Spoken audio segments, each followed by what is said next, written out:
बिहार चुनाव को लेकर राजनीति रस्साकसी अब तेज हो गई है। सभी पार्टियां चुनाव को लेकर खास तैयारियों में जुटी हुई है। जहां एक और एनडीए में शामिल नीतीश कुमार की पार्टी जेडीयू एक बार फिर से सरकार बनाने का दावा कर रही है, तो वहीं दूसरी ओर आरजेडी बदलाव लाने की बात कह रही है। बिहार की राजनीति में एंट्री लेने वाले प्रशांत किशोर भी पूरे दमखम दिखाते हुए दिखाई दे रहे हैं और उनकी पार्टी जनसुराज ने सभी सीटों पर चुनाव लड़ने का ऐलान किया। तो वहीं बहुजन समाज पार्टी की सुप्रीमो मायावती ने आगामी बिहार विधानसभा चुनाव 2025 में अकेले सभी सीटों पर चुनाव लड़ने का फैसला किया है।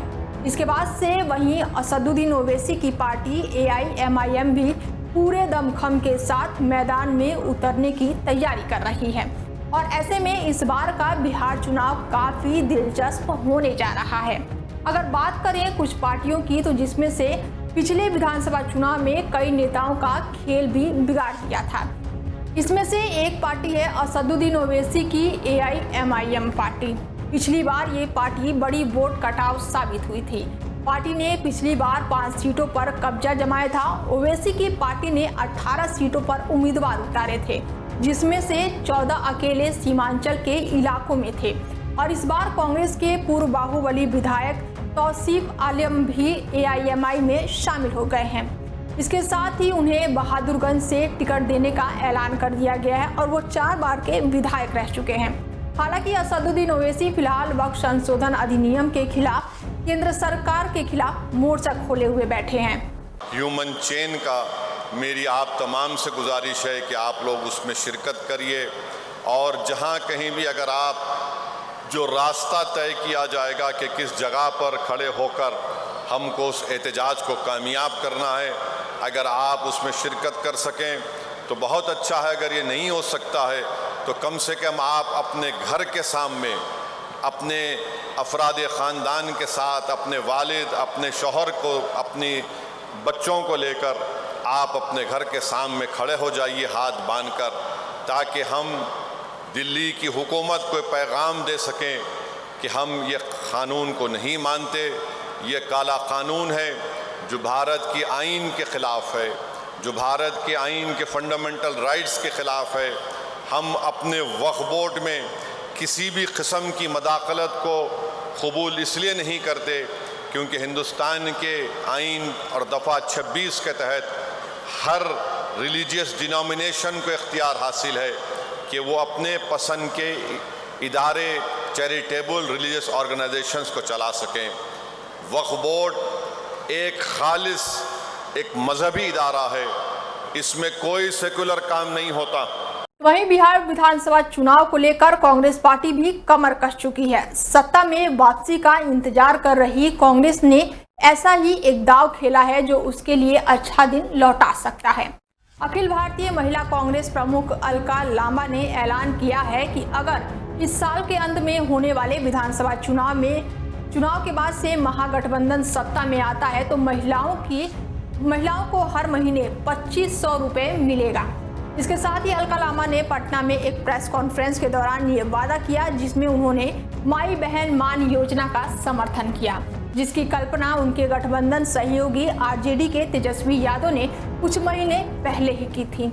आज 21 मई है।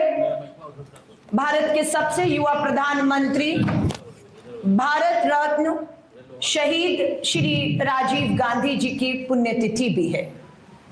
आज बिहार कांग्रेस के अध्यक्ष विधायक राजेश राम जी और पूरी कांग्रेस ने राजीव गांधी जी को याद किया, श्रद्धांजलि दी और राजीव जी ने जो भारत की आधी आबादी को पूरा हक देने की मुहिम शुरू की, जो अधूरी है अभी, क्योंकि पंचायतों के बाद अभी आगे का सफर हम लोग श्री राहुल गांधी जी जो अधूरे सपने राजीव जी के हैं उसे पूरा करने के लिए वचनबद्ध है। मुझे इस बात की खुशी है कि आज हमारी तमाम बिहार के कोने कोने से आई बहनों को प्रदेश अध्यक्ष और प्रभारी ने संपर्क करके आज यहाँ की प्रेस वार्ता में शामिल किया है। कांग्रेस मिशन बिहार 2025 पे निकली हुई है, जिसके तहत अब हमारी गारंटी की एक के बाद एक घोषणाएं होंगी। मुझे इस बात पे गर्व है, खुशी है और मैं प्रदेश कांग्रेस कमेटी के अध्यक्ष का धन्यवाद करती हूं कि उन्होंने अपनी पहली गारंटी में महिलाओं को चुना और महिलाओं के लिए घोषणा करने का फैसला किया। ये आधी आबादी के लिए सम्मान की बात है। योजना माई बहन मां महीने की योजना के लाभ के लिए मिस कॉल नंबर है 8800023525। ये आज हम जारी कर रहे हैं। तो वहीं बिहार के दरभंगा में अंबेडकर छात्रावास में एक कार्यक्रम को संबोधित करते हुए राहुल गांधी ने कहा कि कांग्रेस देश भर में जाति जनगणना, निजी संस्थाओं में आरक्षण और अनुसूचित जातियों और अनुसूचित जनजातियों के लिए निर्धारित धनराशि जारी करने के लिए दबाव बनाने जा रही है। और ये कार्यक्रम पार्टी के शिक्षा न्याय संवाद का हिस्सा था, जो इस साल के अंत में होने वाले विधानसभा चुनाव से पहले एक जनसंपर्क कार्यक्रम था। हमने नरेंद्र मोदी से कहा, पार्लियामेंट में कहा, तुम्हें जाति जनगणना करना पड़ेगा। हमने उससे कहा कि तुम्हें संविधान को यहां माथे पर लगाना पड़ेगा। नरेंद्र मोदी जी ने आपके दबाव से डरकर जाति जनगणना हिंदुस्तान में घोषित किया है।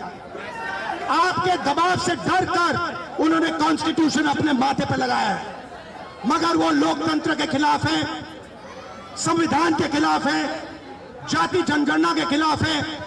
और जो 90% हिंदुस्तान की गरीब आबादी है, अति पिछड़ा, दलित, आदिवासी, माइनॉरिटीज, ये इन सब के खिलाफ है। ये अदानी अंबानी की सरकार है, ये आपकी सरकार नहीं है। हालांकि जातीय जनगणना को लेकर तेजस्वी यादव भी लगातार सरकार को घेर रहे हैं। उप मुख्यमंत्री के रूप में तेजस्वी यादव ने नीतीश कुमार के साथ मिलकर 17 महीने तक सरकार चलाई थी। सरकार से हटने के बाद से उन्होंने लोगों को ये संदेश देने का प्रयास किया कि उनके 17 महीने के कार्यकाल में बिहार में 4 लाख से ज्यादा युवाओं को नौकरी दी गई। उन्होंने बिहार के लोगों से वादा किया कि 2025 में सरकार बनने के बाद से रोजगार उनकी पहली प्राथमिकता होगी। तो वहीं तेजस्वी यादव का कहना है कि वांछित वर्गों के उत्थान के लिए जाति जनगणना लालू जी और उन जैसे प्रखर समाजवादियों का 30 साल पहले की सोच थी, जिसका विरोध आरएसएस बीजेपी ने हमेशा किया है। लगातार लालू जी संघर्ष करते रहे, सदन हो, सड़क हो, हमेशा से इस बात को उठाते रहे। थोड़ा सा हाथ नीचे करना। और हम सब लोग जो है, ये लालू जी की सोच थी कि भाई 30 साल पहले जो लड़ाई लड़ी और उन्होंने जो है, जब हमारी महागठबंधन की सरकार बनी तो यहाँ जाति आधारित गणना कराया। और उस समय भी 15 में भी लालू जी ने बोला था कि जितने आरएसएस वाले हैं, कान पकड़वा करके भी अगर करवाना पड़ेगा तो करवाएंगे। आज इनकी मजबूरी है, मजबूरी है, इन लोगों ने किया है। लेकिन विरोध इतने दिनों तक कौन कर रहा था? यानी सम्राट चौधरी का ये कहने का मतलब है कि हम ही लोग के एजेंडे पे वो काम कर रहे हैं। ये चीज सुप्रीम कोर्ट ने किया। यानी तो आप एक बात समझ लीजिए, शेड्यूल 9 65% आरक्षण जो हमारा जाति आधारित गणना का रिपोर्ट है, खाली रिपोर्ट आ जाने से नहीं ना होगा, उस पर तो अमल करना पड़ेगा, उसके हिसाब से हमको काम भी करना पड़ेगा। तो जिस प्रकार से हम लोगों ने 65% आरक्षण बढ़ाया, तो आपने शेड्यूल 9 में क्यों नहीं डाला? ये भी देखने की बात है। अब सेंसस होगा, कब होगा? ऐसे ही अभी 4 साल डिले चल रहा है। सेंसस 21 में होना था, हो गया 25। अब परिसीमन से पहले होना चाहिए, अब देखते कब होता है। पहले ये हो तो जाए। आपका क्या नाम है? एजेंडा आप सेट करते हैं और काम बीजेपी और जेडीयू करती है। लालू जी हम लोगों के विचारधारा की जीत है और शुरुआत से ही हम लोगों ने इसके लिए लड़ी है और लड़ाई लड़ करके हम लोगों ने हासिल किया है। हर एक एजेंडा सरकार पीछे पीछे रहती है, लालू जी और जेडी आगे आगे रहती है। तो वहीं 2024 के लोकसभा चुनाव की अगर बात की जाए तो एनडीए के साथ चिराग पासवान की पार्टी ने शानदार प्रदर्शन किया और अपनी पार्टी की सभी 5 सीटों पर जीत हासिल की।